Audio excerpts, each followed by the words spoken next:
Então, boa noite, pessoal. Nós vamos começar mais um seminário hoje. Sejam bem-vindos, então, ao seminário de pesquisa em parasitologia, do Laboratório de Parasitologia da Faculdade de Medicina de Jundiaí. Meu nome é Tailine e serei a moderadora desse encontro. Primeiramente, eu gostaria de comentar que esse seminário surgiu de uma proposta feita pela professora, a doutora Juliana Carol Reimão, a nós que somos as suas orientandas de mestrado, com o objetivo de ampliar e aprofundar nossos conhecimentos de toxoplasma e toxoplasmose. Inicialmente seria um grupo de estudos do Laboratório de Parasitologia, onde semanalmente conversaríamos sobre um capítulo do livro Toxoplasmose, Toxoplasma gondii, do Vanderlei de Souza e Rubens Belfort Jr., da editora Fiocruz. Porém, como o nosso grupo é pequeno, de apenas 4 estudantes, a professora sugeriu de convidar outras pessoas, né, e colegas para poder participar, né, e assim aumentar um pouco o nosso grupo. E assim, então, iniciou, né, a ideia do seminário de pesquisa em parasitologia. Hoje, quem vai apresentar vai ser a Gabriela Pereira dos Santos, do Centro Universitário Nossa Senhora do Patrocínio, e vai apresentar o tema A Organização Estrutural do Toxoplasma gondii. A Gabriela é biomédica pelo Centro Universitário Nossa Senhora do Patrocínio, com habilitação em patologia clínica. Possui experiência na área diagnóstica, em laboratório, de análises clínicas humanas e veterinárias. Antes de passar a palavra para a Gabriela, né, que vai apresentar o tema de hoje, eu gostaria de lembrar que essa apresentação se trata de um grupo de estudos. Então, nós não vamos abrir aquele espaço comum, né, de perguntas ao final do slide. Então, caso surja alguma pergunta, algum comentário, nós pedimos que vocês mandem no nosso chat da ligação, informando o seu nome completo e e-mail. E assim nós podemos encaminhar para a Gabriela mais tarde. Pedimos também que mantenham as câmeras desligadas, os microfones também, para não atrapalhar a conversa aqui dessa noite. E ao final da aula, a gente vai deixar aqui disponível a lista de presença para vocês. E o certificado ele vai ser emitido quando a pessoa, o candidato, tiver 75% de presença nas nossas 16 semanas de seminário. Então, Gabriela, pode ficar à vontade, viu? Nós te agradecemos pela presença. É um prazer ter você aqui para nos explicar algumas coisinhas. Obrigada, Thay. Boa noite a todos. Então, como vocês podem ver no slide, a aula de hoje é sobre a organização estrutural do Toxoplasma gondii. Então, nós vamos falar um pouquinho sobre as organelas e as estruturas do toxoplasma e a importância desses componentes para a biologia do protozoário. Então, antes de começar, eu queria só relembrar algumas questões que eu acho importantes e que já foram faladas nas aulas anteriores. O toxoplasma é um protozoário causador da toxoplasmose e pertencente ao filo Apicomplexa. O filo Apicomplexa é de grande relevância médica e veterinária porque nele estão presentes diversos protozoários que causam doenças em humanos e em animais, como o Plasmodium falciparum, causador da malária, e a babese, causadora da babesiose em cães. Esses organismos, né, esses protozoários, eles têm o nome de apicomplexa porque na sua região anterior existe um conjunto de estruturas chamado complexo apical, que é muito importante para a biologia do protozoário porque auxilia na sua invasão e adesão com as células hospedeiras. O ciclo do toxoplasma é heteroxeno, ou seja, ele possui hospedeiro definitivo, que são os felídeos, e diversos hospedeiros intermediários. Ele tem uma capacidade muito grande de infecção. E essa capacidade grande de infecção, ela ocorre por meio de 3 formas infecciosas, que são a taquizoíta, que está presente na fase aguda da doença, de multiplicação rápida, a bradizoíta, que está presente na fase crônica da doença, de multiplicação mais lenta, e a esporozoíta, que é liberada nas fezes do gato, depois de ocorrer a reprodução sexuada dentro do intestino do gato, né, ou de qualquer outro felídeo.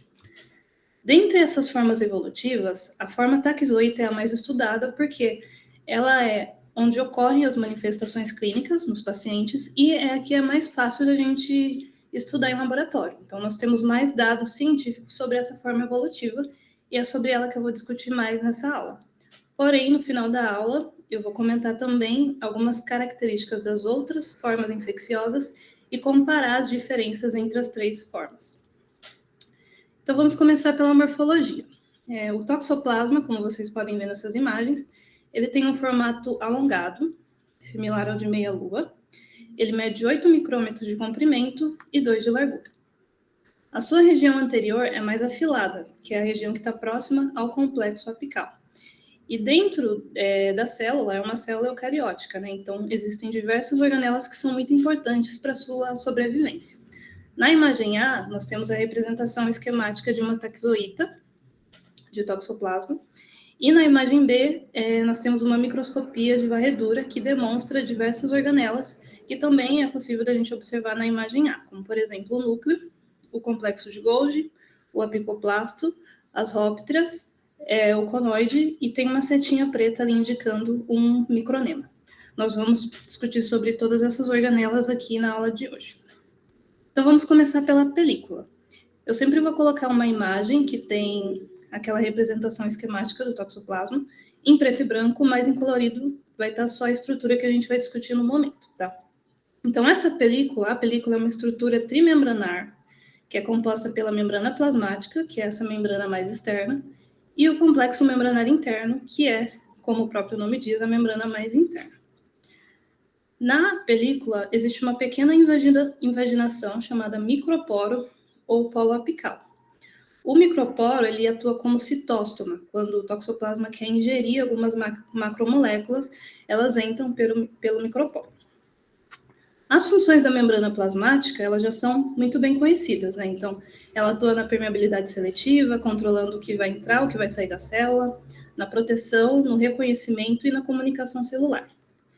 Porém, o complexo membranar interno, ele ainda não é completamente esclarecido na literatura.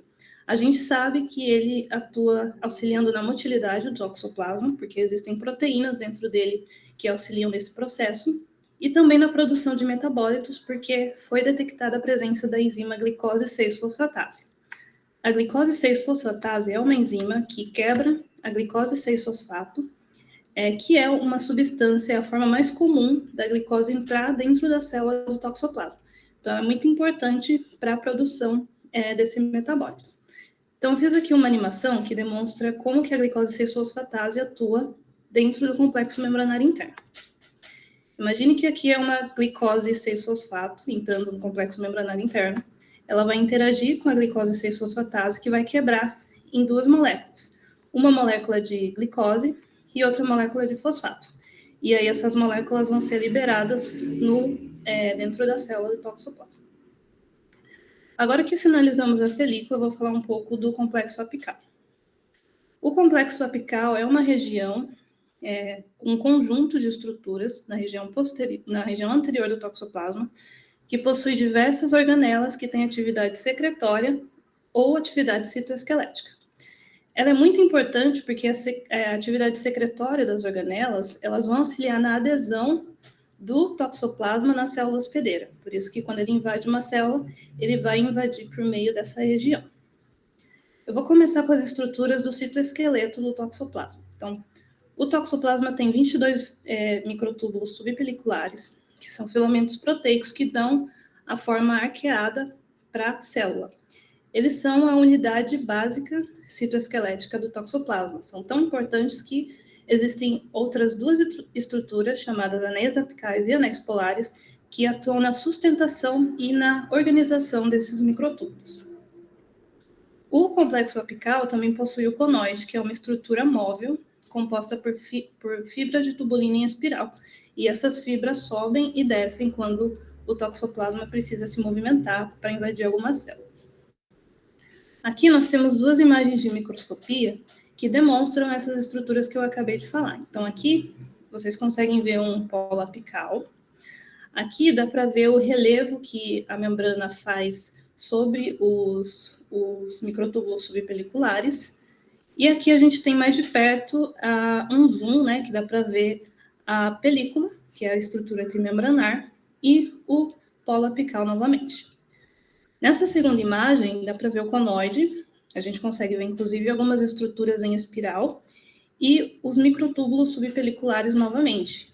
E nessa imagem a gente consegue ver que eles são longos, né? Eles chegam até a parte posterior do toxoplasma, por isso que eles dão esse formato arqueado para o toxoplasma. E os microtúbulos subpeliculares, junto com as suas proteínas associadas, formam a rede subpelicular, que é muito importante e é essencial para a integridade citoesquelética do toxoplasma. Essa rede subpelicular inicia aqui, no complexo apical, e termina na região posterior do toxoplasma, onde tem esse asterístico preto. Aqui a gente consegue ver mais de perto os microtúbulos e o conoide. Inclusive, a gente consegue ver por 2 setas pretas que tem 2 microtúbulos centrais. Tem uma outra foto depois que vai mostrar essa característica melhor. Bom, o complexo apical ele também é composto por diversas proteínas, não só as estruturas que eu citei anteriormente. As proteínas elas atuam interagindo com as estruturas e entre si para que ele consiga se movimentar. Então, ele tem a centrina e a dideína. A centrina ela está presente na região dos anéis polares e apicais, e a dideína ela auxilia no transporte de moléculas e na movimentação de estruturas celulares. Embora essas proteínas tenham sido identificadas no toxoplasma, ainda não se sabe muito bem com que estruturas elas interagem, então mais pesquisas precisam ser feitas para esclarecer melhor esse processo.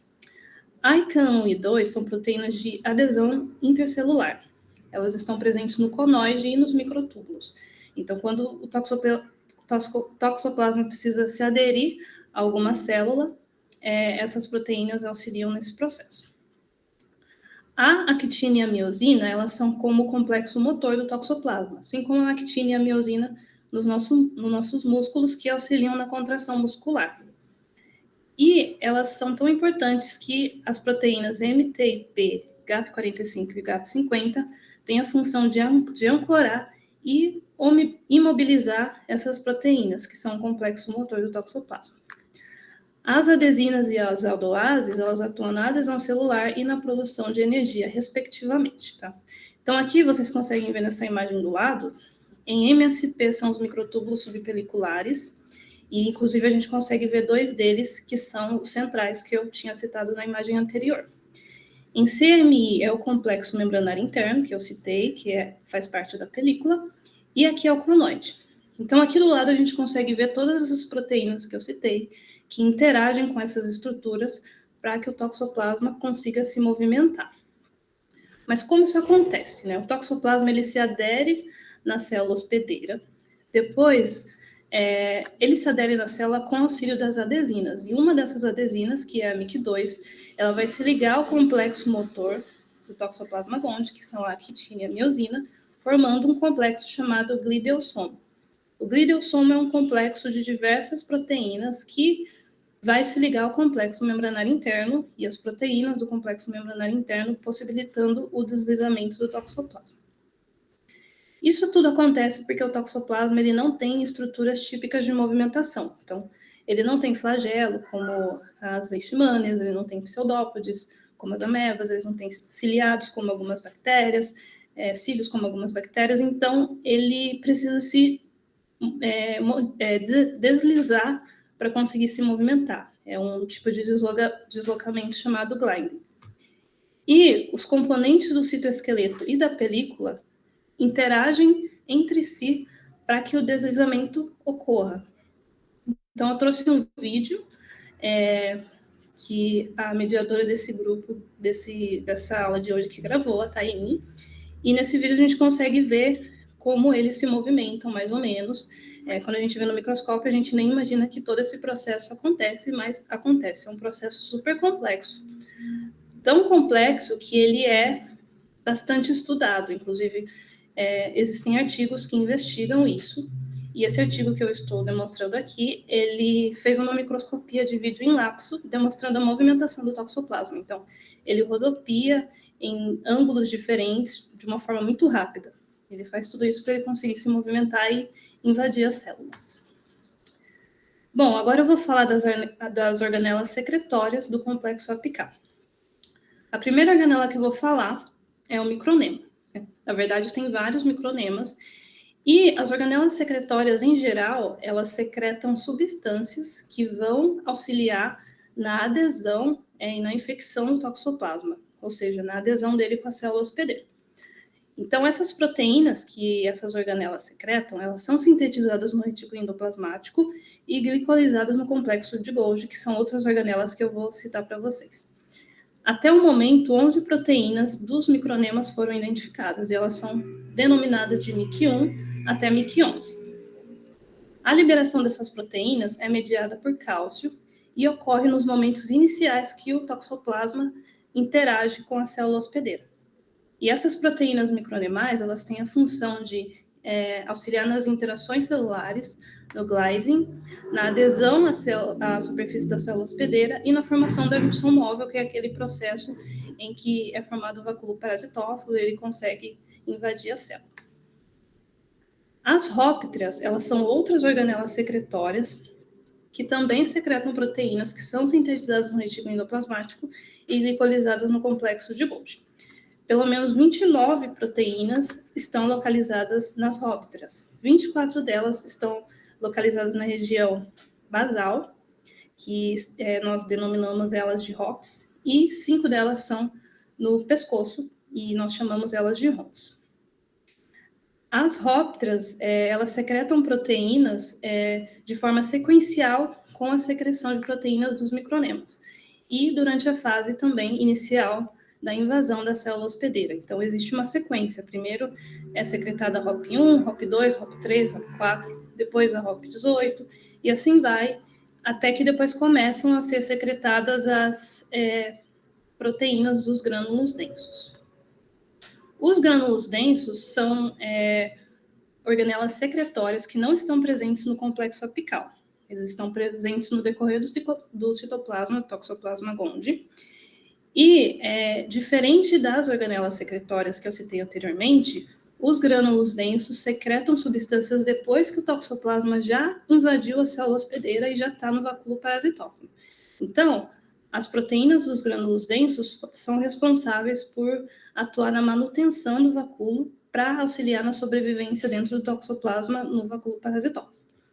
As proteínas que os grânulos densos liberam são denominadas GRAS, e, como eu disse, elas são liberadas durante a fase intracelular da invasão.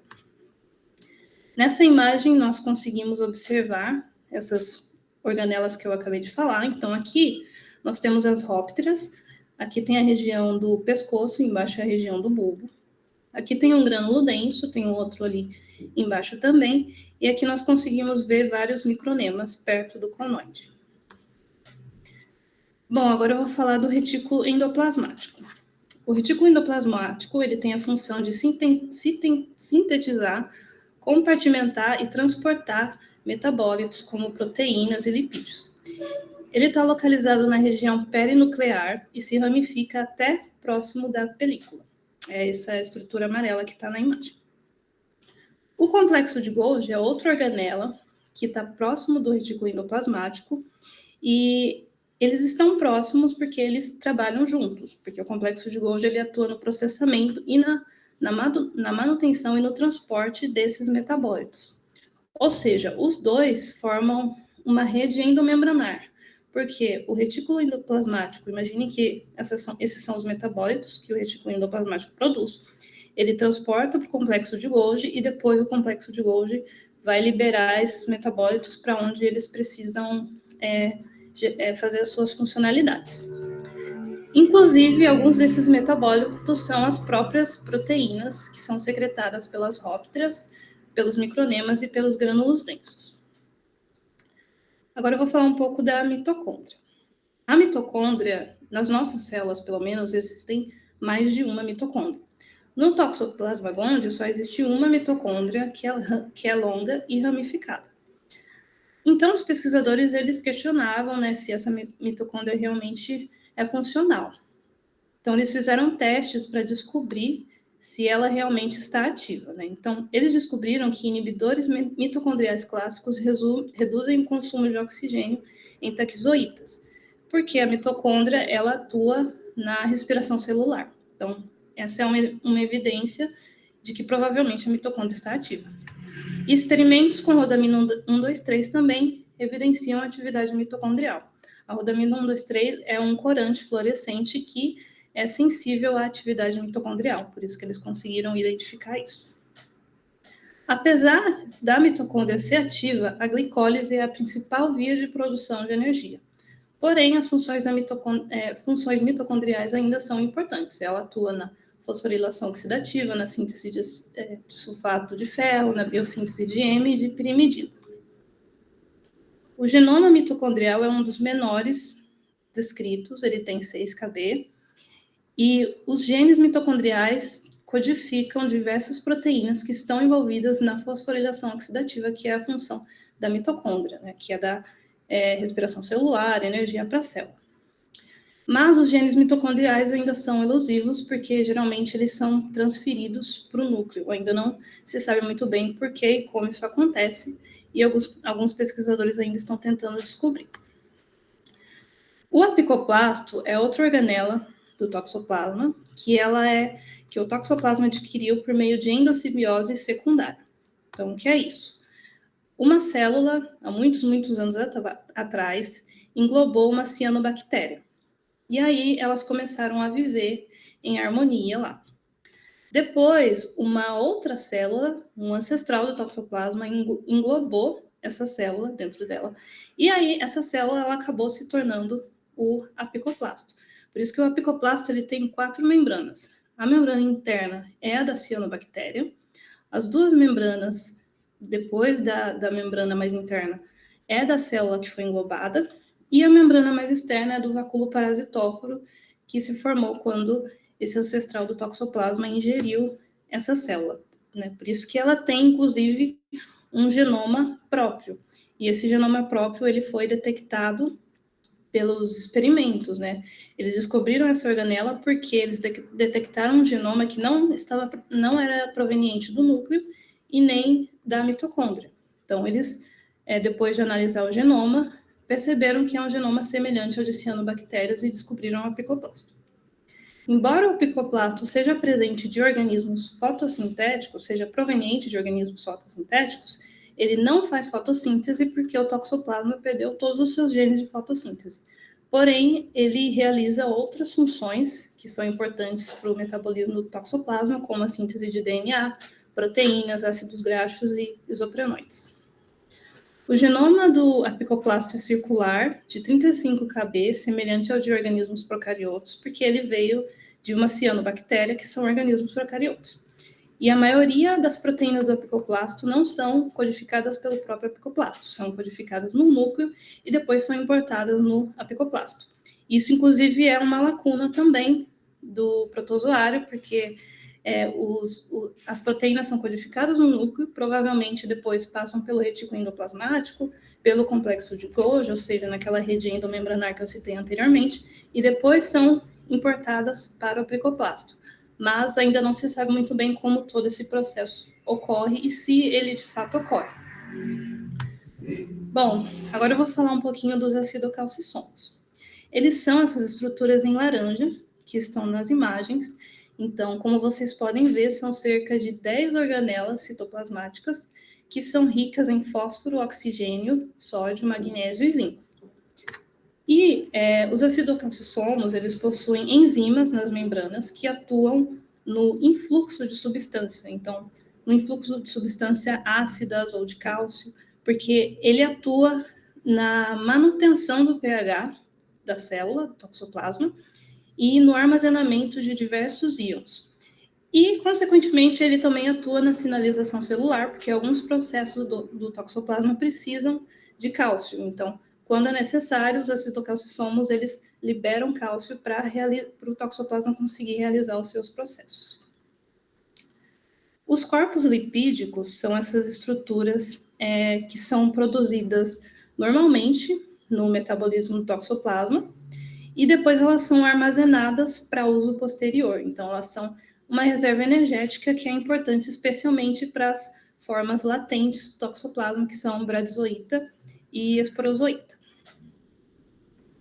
O núcleo do toxoplasma, ele é bem similar ao das nossas células, né? Porque é um núcleo, é uma célula eucariótica, então ele tem as mesmas características. Ele abriga um nucleolo, possui envoltório nuclear, uma membrana, e a membrana mais externa faz parte do retículo endoplasmático, como eu disse anteriormente, que começa a se ramificar. As funções do núcleo também são as mesmas, né? Armazenamento, regulação e replicação do material genético. O toxoplasma ele possui 14 cromossomos haploides, ou seja, nós, humanos, nós possuímos cromossomos diploides, um par cada cromossomo. O toxoplasma possui um cromossomo só cada um. O genoma é do tamanho de 65 mb e mudanças evolutivas frequentes ocorrem no genoma para ele conseguir se adaptar ao ambiente. Por isso que foi surgido diversas cepas, como as cepas tipo 1, tipo 2 e tipo 3, sendo a tipo 2 mais virulenta. A divisão celular do toxoplasma, ela ocorre por endodiogenia, né? Ou seja, uma célula-mãe, ela vai dividir as suas organelas para 2 células filhas, e depois essa célula-mãe se degrada. Para esse processo ocorrer, primeiro, o complexo de Golgi e o apicoplasto se alongam e dividem em 2. Depois, ocorre o surgimento de um complexo apical nas 2 células filhas. Depois, o núcleo também se divide por endomitose fechada, ou seja, o envelope nuclear ele não se rompe. E depois, uma estrutura chamada centrocone divide os cromossomos para as 2 células filhas. Então, aqui tem uma imagem desse processo, onde 2 células mães estão dividindo o seu núcleo para células filhas, né? Em uma das células mães a gente consegue ver que a gente consegue ver 2 células filhas no interior dela, e na outra a gente consegue observar uma só. A divisão da mitocôndria e do apicoplasto é dependente do ciclo celular, ou seja, diferente do que ocorre nas nossas células, né? Nas nossas células, a mitocôndria e o apicoplasto, eles dividem quando é necessário, né? Ou nas células de outros organismos. Porém, no caso do toxoplasma, elas ocorrem sempre de acordo com o ciclo. As organelas secretórias, que atuam na secreção de substâncias para invadir a célula hospedeira, elas se formam antes de começar a divisão celular, com auxílio de uma proteína chamada DRPB. Aqui eu estou realizando a comparação morfológica das formas infectantes de Toxoplasma gondii, como eu disse anteriormente. Então, no caso da taxoíta, que é a que nós mais discutimos hoje, o núcleo está localizado na região central. Ela possui uma quantidade menor de micronemas e uma quantidade maior de grânulos densos, e as rópteras são alongadas com conteúdo lacunoso.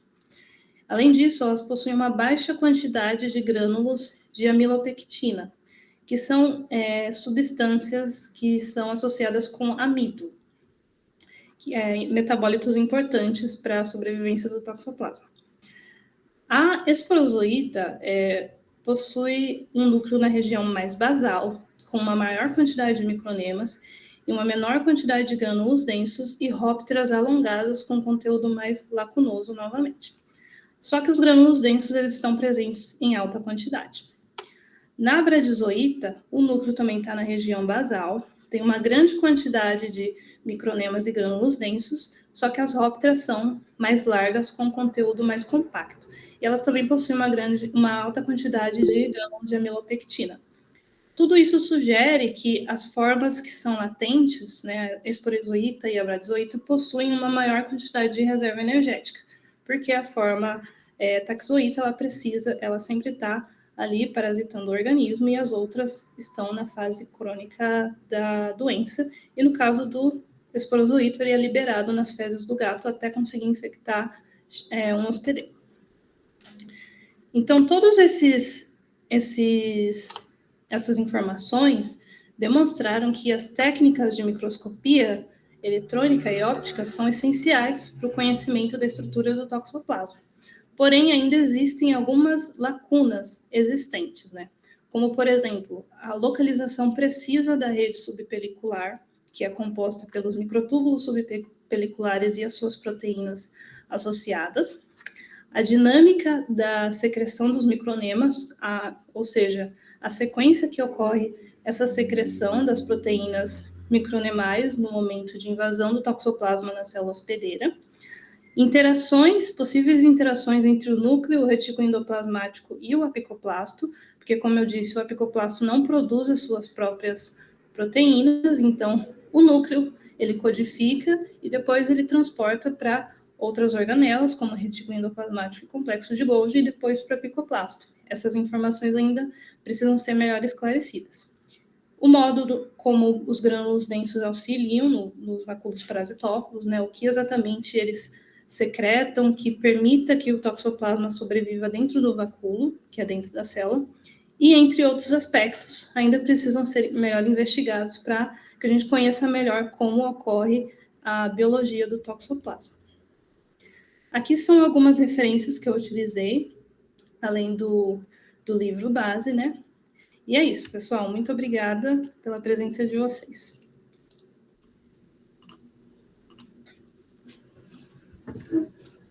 Obrigada, Gabi, pela sua apresentação, foi muito boa. Eu gostei muito dos slides, estão bem bonitos. Obrigada. Falou muito bem, ficou bem clara cada uma das organelas e estruturas aí desse parasito, nosso queridinho. Obrigada. Eu fiz algumas animações para facilitar.